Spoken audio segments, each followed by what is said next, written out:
నమో వెంకటేశాయ. అందరికీ నమస్కారం అండి. మనం పుణ్యక్షేత్రాలు, ఆలయాలు దర్శనము ఒక్కొక్క రాష్ట్రంలో, ఒక్కొక్క ప్రదేశంలో చూసేందుకు వెళ్తూ ఉంటాము. అది ఏ రాష్ట్రమైనా పర్వాలేదు, మన ఇండియా వరకు చెప్తున్నాను. తిరుపతి, శ్రీశైలము, మనకు ఏదైనా కూడా ముఖ్యమైన విజయవాడ, కనకదుర్గమ్మ, ఇంకా చూస్తూ ఉంటే ఆలయాలు వేములవాడ కానీ, రాజరాజేశ్వర స్వామి, ఇలా ఆలయాలు ఒక్కొక్క ప్రాంతంలో ఒక్కొక్క ఆలయం ప్రసిద్ధి చెందిన ఆలయాలు, పురాతన కాలం నాటి ఆలయాలు, ఎన్నో వేల సంవత్సరాల క్రితం ఆలయాలు వెలిసి ఉన్నాయి కదా. అలాగే ఇప్పుడు కొత్తగానే కాదు, ఇది ఎప్పటి నుంచో ఉన్నది అరుణాచలము ఆలయానికి ఇప్పుడు భక్తులు చాలా విపరీతంగా వెళ్ళొస్తున్నారు. నమ్మకం ఏమిటి అంటే నమ్మకము మనము ఎంత నమ్మకం ఉంచుకుంటే దేవుడి పైన, అంతే నమ్మకం దేవుడు కూడా మన పైన ఉంచుతాడు, చూస్తున్నాడు అనే నమ్మకంతో మనం ఏదైనా మన కోరికలుగా కావచ్చు, ఏదైనా ప్రతి ఒక్కటి మనిషి ఒక దర్శనం చేసుకుంటున్నాడు అంటే ఏదో ఒక భావనతోటి, ఒక భక్తితోటి దర్శించుకుంటుంటాము. అలాగే అరుణాచలం గురించి నాకేం పెద్దగా తెలిసినదాని కాదు. అయితే ఈ మధ్యన భక్తులు అనేది చాలా విపరీతంగా గిరి ప్రదక్షిణ అనేది చేయడానికి వెళ్తున్నారు. స్వామి అక్కడ స్వయంభూగా లింగాకారంలో వెలిసి ఉన్నాడని తెలుస్తుంది. అంటే ఇప్పటి ఆలయం కాదు, అది పురాతన ఆలయమే, కానీ ఇప్పుడు భక్తులకు అది కొత్తగా అనిపిస్తుంది. అలాగే తమ కోరికలు ఏదైనా ఉంటే గిరి ప్రదక్షిణ చేస్తే ఆ కోరికలు నెరవేరుతాయి అనే భావనతో ఆ గిరి ప్రదక్షిణ చేయడానికి ఏ ప్రాంతం నుంచి అయినా సరే ఇప్పుడు బస్సులు, టూరిస్టులు అనేది విపరీతంగా వెళ్తున్నాయి. అరుణాచలము అనేది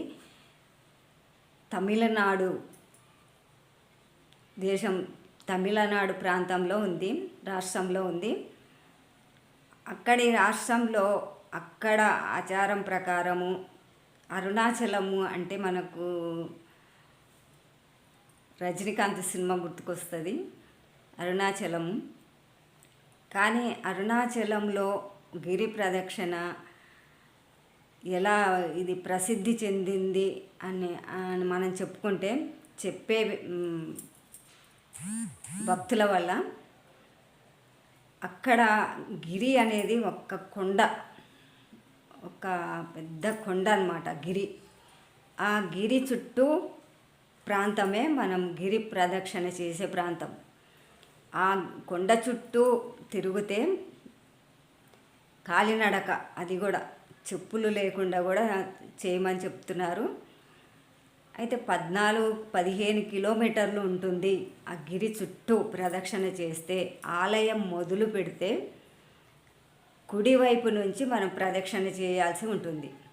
ఆలయము స్వామివారి కుడి చేతి నుంచి, ఆలయంలో ఉన్న స్వామివారి కుడి చేతి నుంచి ఎడమ చేతి వరకు వస్తే గిరి ప్రదక్షిణ అక్కడికి చేరుకుంటే, ఆ గిరి ప్రదక్షిణ చేయడానికి చాలామంది అయితే భక్తులు వెళ్ళి వస్తున్నారు. ఆ గిరి ప్రదక్షిణ సాక్షాత్తు మహిమ ఏమిటి అంటే, నాకు తెలిసినంతవరకు పార్వతీదేవి ఆ గిరి చుట్టూ ప్రదక్షిణ చేసిందట. పూర్వీకుల చెప్పే విధానం బట్టి చెప్తున్నాను. పార్వతీదేవి ఆ గిరి చుట్టూ నడుచుకుంటూ ప్రదక్షిణ చేసిందంట. చేసి ఆ తర్వాత ఇక్కడ అంటే పూర్వము ఈ సృష్టి లేకుండా చీకటి అంధకారము ఆ టైంలో ఆమె గిరి చుట్టూ ప్రదక్షిణ చేయడం వల్ల అక్కడ ఒక వెలుగు వచ్చిందని, ఆ స్వామి ఆ గిరి అంటే ఆ కొండనే ఒక శివుడి ఆకారంలో వెలిశాడని, అందుకనే ఆ గిరిని అరుణాచలము గిరి అని చెప్తారు. ఆ కొండనే స్వామివారి శివుడి ఆకారమని, అక్కడ ఆ ఒక్క అద్భుతమైన వెలుగు ఆ పార్వతీమాత ప్రదక్షిణ చేయడం వల్ల అక్కడ స్వామి కూడా అక్కడికే వెళ్ళి ఆమెతో ఆ గిరి మీద వెలిసి ఒక్క వెలుగు చూయించాడని చెప్తారు. స్వయంభూగా అక్కడ అరుణాచలంలో శివుడు అంటే ఆ శివయ్య మనకు దర్శనం ఇవ్వడము, ఈ అంధకారం అంతా తొలగిపోయి మన భక్తులకు రాష్ట్రాలకు కావచ్చు, దేశాలకు కావచ్చు అద్భుతమైన వెలుగునిచ్చి నేనున్నాను అనే ఒక అభయంతో అక్కడ వెలిసి ఉన్నాడని చెప్తున్నారు. అంటే మన మానవ జన్మ లేని టైంలో అది జరిగింది. మానవ జన్మ లేని టైంలో పార్వతీమాత వాళ్ళు సంచారం చేస్తూ ఉంటారు. వాళ్ళు దేవతలు, వాళ్ళకి ఎక్కడ అడ్డు ఉండదు. వాళ్ళు ఎక్కడైనా తిరుగుతారు. హిమాలయాల్లో తిరుగుతారు, ఎక్కడెక్కడో తిరుగుతుంటారు. కేదారేశ్వరి, బద్రీనాథ్ ఇలాంటి ప్రదేశాలు వాళ్ళ నివాసం. అలాగే ఒక్కొక్క చోట వాళ్ళు ఉన్నప్పుడు అక్కడ స్వయంభూగా అక్కడ ఉండి వెలిశారని చెప్తారు. ఈ పార్వతీమాత ఆ గిరి చుట్టూ తిరిగినందుకు ఆ గిరే ఒక శివలింగంగా ఆకారంగా వెలిశాడని శివుడు, ఆ వెలుతురులో దగదగమని వెలుతురు అంధకారంలో దగదగమని మెరిసి ఆ స్వామి అక్కడ స్వయంభూగా వెలిసి అంధకారాన్ని తొలగించాడని చెప్తారు. అందుకనే ఆ పార్వతీమాత అంత మహిమగల దేవత కదా. ఆమె ఇంకేం చెప్తాము, ఆమె గురించి చెప్పలేము కదా.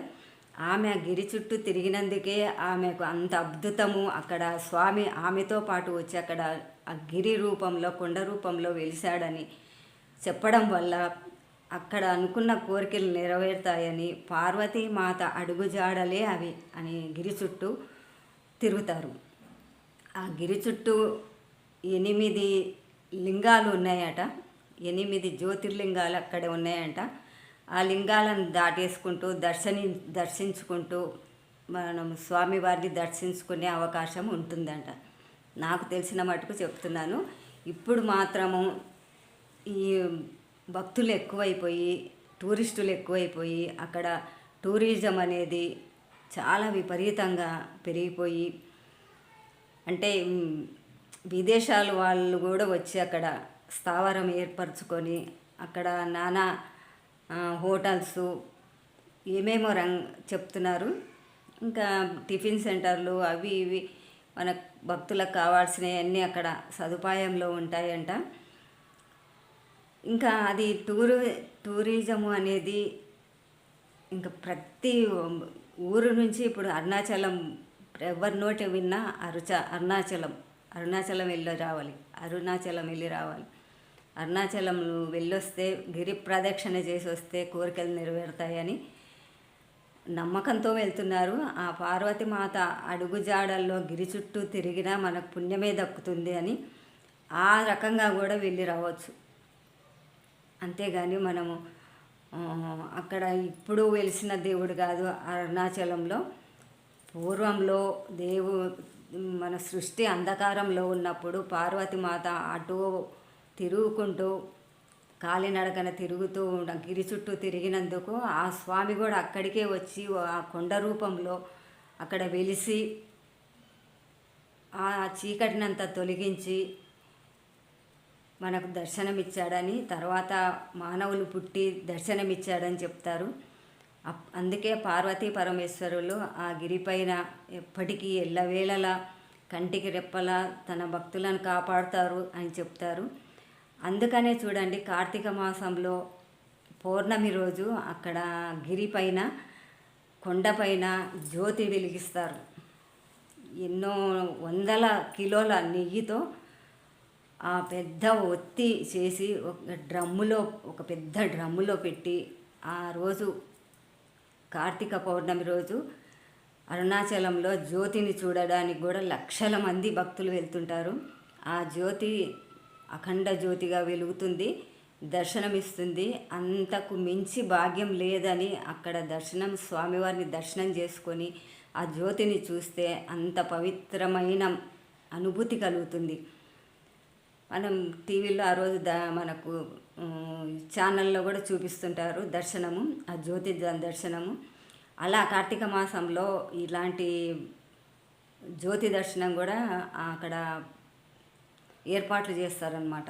ఇంకా రాబోయేదంతా ఇంకా శ్రావణ మాసం తర్వాత సెప్టెంబర్లో వినాయక చవితి, అక్టోబర్లో నవరాత్రులు, ఆ తర్వాత దీపావళి తర్వాత కార్తీక మాసం.